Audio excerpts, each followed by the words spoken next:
আইজুর বুক ধক ধক করছে। আজ দ্য গ্রেট ঘুড়ি প্রতিযোগিতা।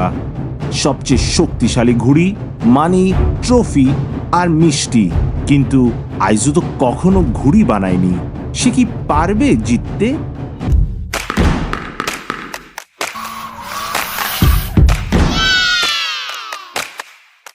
আইজুর ছাদের উপর সবাই ঘুড়ি বানাতে ব্যস্ত। দাদা চা খেতে খেতে হাসি মুখে তাদের দেখছেন। আহা, এ তো একদম সহজ ব্যাপার। ঘুড়ি বানানো এত কঠিন কি? তুমি আগে কখনো ঘুড়ি বানিয়েছো আইজু? আমি আমার সুপার ফাস্ট ফ্যান দিয়ে দারুণ এক ঘুড়ি বানাতে যাচ্ছি। আমরা সবাই নিজেদের ঘুড়ি বানাবো। যে জিতবে সে পাবে ট্রফি। আমার ঘুড়ি এত রঙিন হবে যে সূর্যও লজ্জা পাবে। সবাই হাসি খুশি হয়ে কাজ শুরু করে।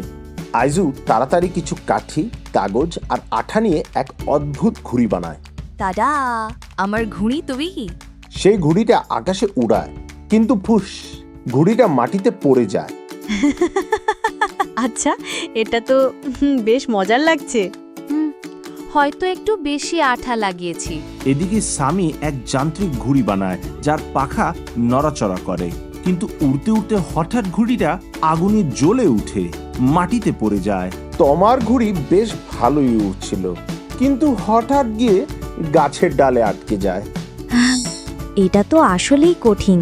দাদা মুচকি হেসে তাদের দেখছেন। এবার আমি ঠিকঠাক বানাবো। সামি তার ঘুড়ির ওজন কমিয়ে হালকা করে। হালকা জিনিস, কম ওজন, বেশি উড়ান। তমা তার গাছ থেকে ঘুড়িটা নামিয়ে শক্ত করে সেটার ফ্রেম বানায়। এবার আর কাঁপবে না। যারা বাতাসের দিকে দেখে নিয়ে বলে, বাতাস বাঁ দিকে আসছে, ওই দিকে ঘুড়ি ওড়াতে হবে। আইজু মনোযোগ দিয়ে ঘুড়ির সুতো বাঁধে, সঠিক ভারসাম্য রাখে। আরেকবার চেষ্টা করে। এবার ঘুড়ি আকাশে উড়ে যায়। হুররে, আমরা পারলাম। পার্ক ভর্তি শিশুদের কোলাহলে আকাশে রঙিন ঘুড়ির মেলা। ঢোল বাজছে, বিচারক বাঁশি বাজান। প্রতিযোগিতা শুরু। সব ঘুড়ি আকাশে উড়ে। বুস্টার চালু, উড়ো।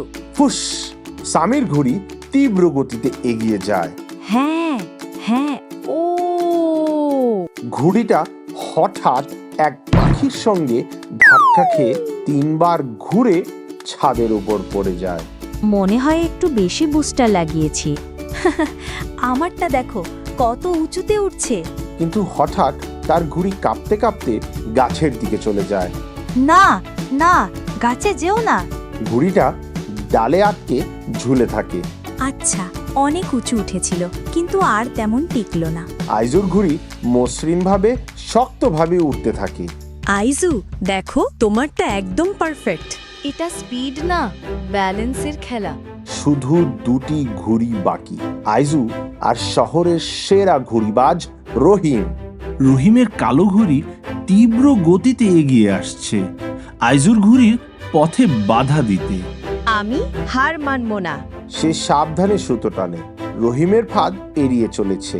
হঠাৎ রহিমের ঘুড়ির সুতো ছিঁড়ে যায় আর সেটি পড়ে যায়। এবং বিজয়ী হলো আইজু। সবাই হাততালি দেয়। আইজু ট্রফিটা উঁচু করে ধরে আর মুখে আনন্দের হাসি। অবশেষে বুঝলাম, পরিশ্রম করলেই সফলতা আসে। আর তুমি শিখলে ধৈর্য আর চেষ্টা দিয়েই সবকিছু সম্ভব। আইজু তার চকলেটের ঝুড়ি বন্ধুদের সাথে ভাগ করে নেয়। পরিশ্রম, ধৈর্য আর সঠিক প্রচেষ্টা থাকলে সবকিছু সম্ভব।